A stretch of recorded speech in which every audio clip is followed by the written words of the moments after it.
حضور سے پوچھا گیا کہ ایمان کیا ہے؟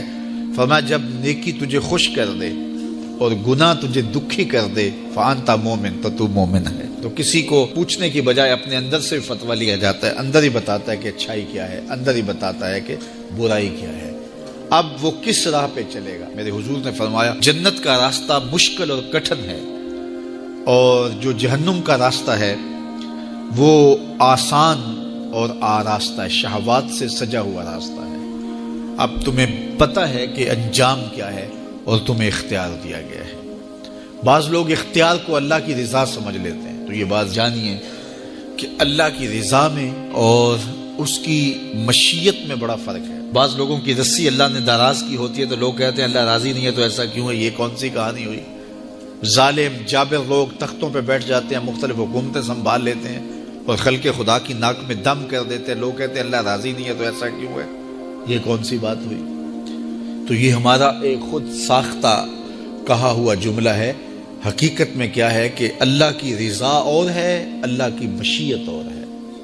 یہ اللہ نے ہاتھ دیے ہیں، اللہ کی رضا یہ ہے کہ ان ہاتھوں سے اچھے کام کیے جائیں۔ آنکھیں دی ہیں تو ان آنکھوں سے قرآن مجید کی تلاوت کی جائے، اللہ کی قدرت کی نشانیاں دیکھی جائیں، لیکن ان آنکھوں کو شہوات سے بھر دیا جائے، ان ہاتھوں کو ظلم سے بھر دیا جائے تو اللہ روکتا نہیں ہے۔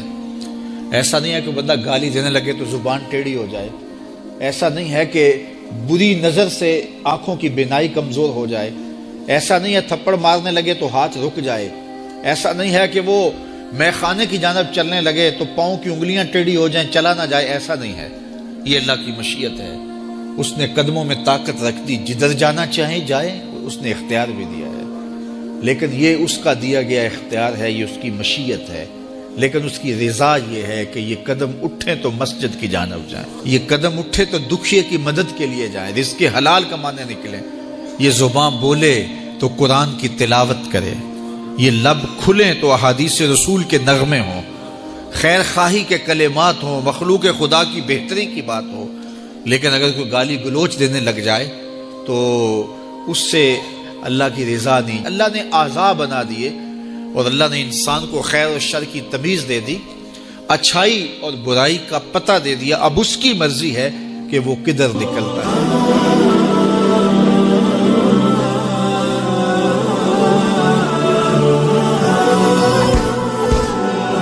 وہ ہے کہ جو خواہشات کے سائے میں جیتی ہے، پروان چڑھتی ہے، بڑھتی ہے، وہ بہائم ہیں، اور ایک مخلوق وہ ہے کہ جن کی تسبیح، ذکر، سجدہ اور قیام ہی غذا ہے، اور یہ تیسری مخلوق حضرت انسان ہے کہ اب یہ اس دوراہے پہ کھڑی ہے، چاہے لڑک کے ادھر چلی جائے، چاہے پرواز کرے تو فرشتوں سے بھی آگے گزر جائے۔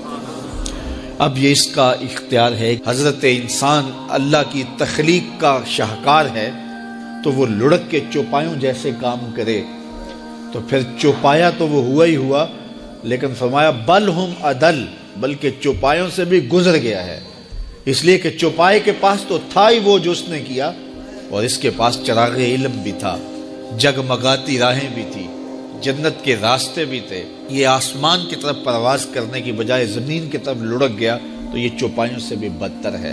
اور اگر یہ دوسرا راستہ جو کہکشاؤں سے بھرا ہوا راستہ ہے، نور و نکھت سے سجا ہوا راستہ ہے، اس خیر کی راہ پہ گامزن ہوتا ہے تو پھر فرشتے بھی اس کی قسمت پہ رش کرتے ہیں، پھر فرشتوں سے بھی آگے گزر جاتا ہے۔ یہ اللہ تعالیٰ نے ہر طرح سے راہیں اس کے لیے اجال دی، فطرتاً بھی اور انبیاء اور رسل کے ذریعے بھی، کتب کے ذریعے بھی، صحیفوں کے ذریعے بھی، مصلحین کے ذریعے سے، عقل و فہم جو دیا گیا اس کے ذریعے سے۔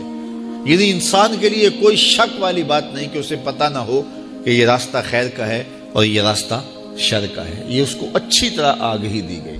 جب کوئی چوری کرنے لگتا ہے، دیوار پھلانگتا ہے، اس کا دل دھڑکتا ہے، یہ اللہ تعالیٰ کی طرف سے وارننگ ہوتی ہے کہ تو غلط کام کرنے جا رہے ہیں۔ جب کوئی ڈاکہ مارنے لگتا ہے، ناکہ لگا کسی کو روکتا ہے، تو اس کا دل ڈرتا ہے کہ تو جرم کر رہا ہے۔ جب بدکاری کو کرنے لگتا ہے تو اس کا دل ڈولتا ہے کہ تم غلط کام کرنے جا رہے ہو۔ جب کوئی کسی کو قتل کرنے لگتا ہے تو جب وہ مقتول پہ حملہ آور ہوتا ہے تو دل ڈولتا ہے کہ تم غلط کر رہے ہو۔